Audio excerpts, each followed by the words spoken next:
Invisible, un texte, une pièce qui rend hommage à ces travailleurs immigrés qui ont tout quitté pour venir travailler en France dans les années 50. Ces Chibani venus du Maghreb et qui sont obligés de rester aujourd'hui en France dans des foyers Sonacotra pour ne pas perdre leur pension. Rebonjour Nasser Djemaï. Bonjour.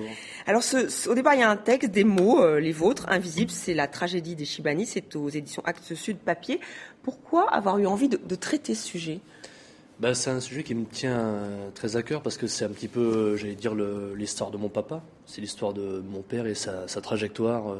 Il est arrivé en France dans les années 60, plutôt 68. Et c'est un sujet aussi qui me passionne parce que il a pas été traité au théâtre, par exemple. Il a surtout été traité de manière très analytique à travers des documentaires, des thèses, des mémoires. Et là, en fait, j'ai voulu donner une part beaucoup plus humaine à ces hommes. Il y a des témoignages vraiment, ils sont incarnés sur scène. Donc il y a Driss, Chérif, Hamid, ils sont sur la scène du Tarmac à Paris juste pour le week-end. Après vous partez en tournée.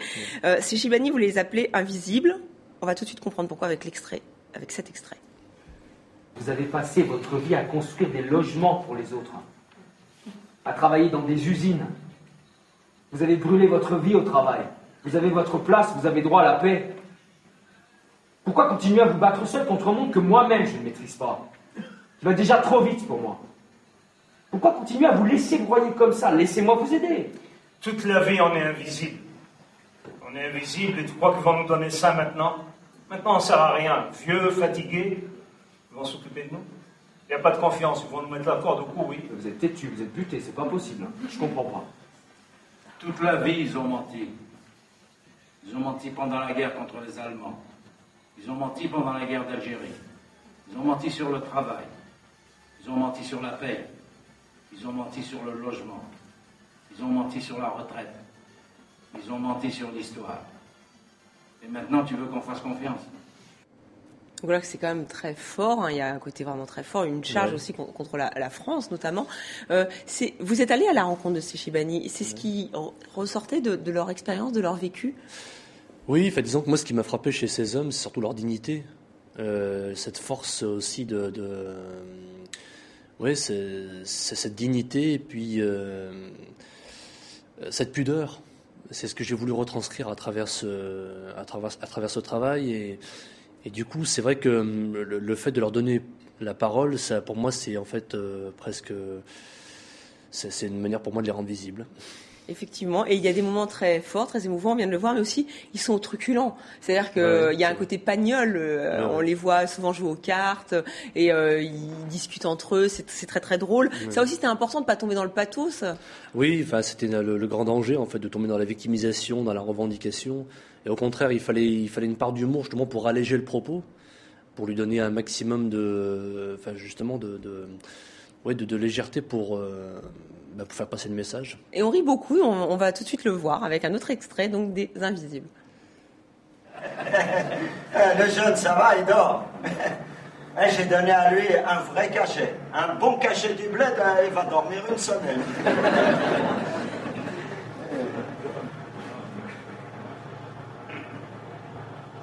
Salam alaikum.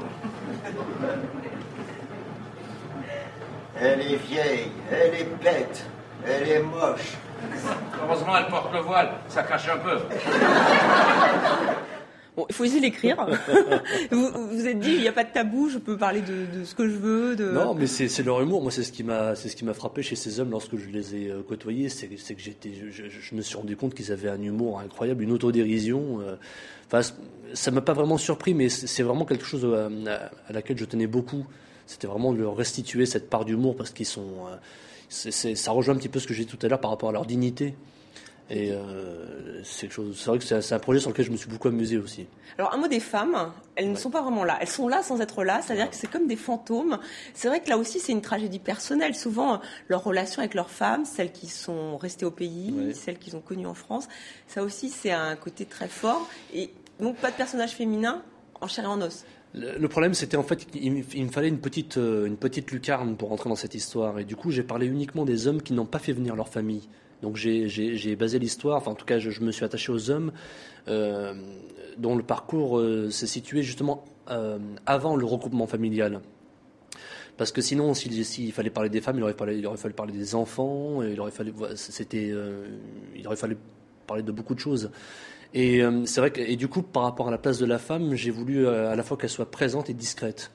Et cette idée de mise en scène. Ouais, de présence fantomatique, parce qu'elle représente en tout cas, il me fallait une part de féminité, en tout cas dans cette pièce. Et puis la mère de Martin qui suit justement son fils. Elle lui dit justement, ma main sur ton épaule te guide. Et c'est vrai que cette part un petit peu fantomatique, c'est aussi quelque chose à laquelle je tenais beaucoup. Et Martin nous guide, Martin qui est un enfant métis puisque son père est un Chibani, mais sa mère est une Française. Ouais. Ça vous a permis de déjouer un problème de langage peut-être ? Disons que la première question qui s'est posée, c'était la langue. En quelle langue raconter cette histoire ? Parce que si je voulais être au plus proche de la vérité, il aurait fallu parler de ces hommes. Mais ces hommes, lorsqu'ils se parlent, ils se parlent arabe. Donc il a fallu justifier la langue française.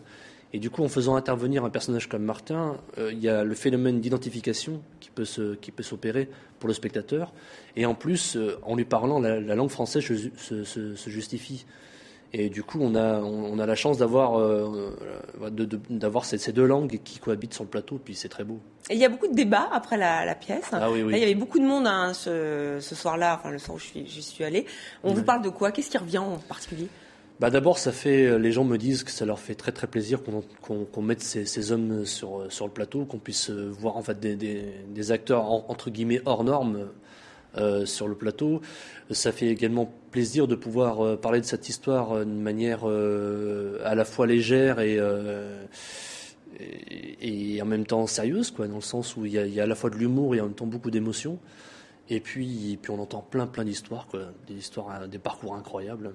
D'autres histoires qui viennent vous nourrir. Merci beaucoup, Nasser Djemaï, d'être venu sur la scène du Tarmac jusqu'à demain, dimanche. Et ensuite, en tournée dans toute la France. Alors, toutes les dates sont sur votre site nasserjemaï.fr. Merci. Merci beaucoup d'être venu sur le plateau de TV5.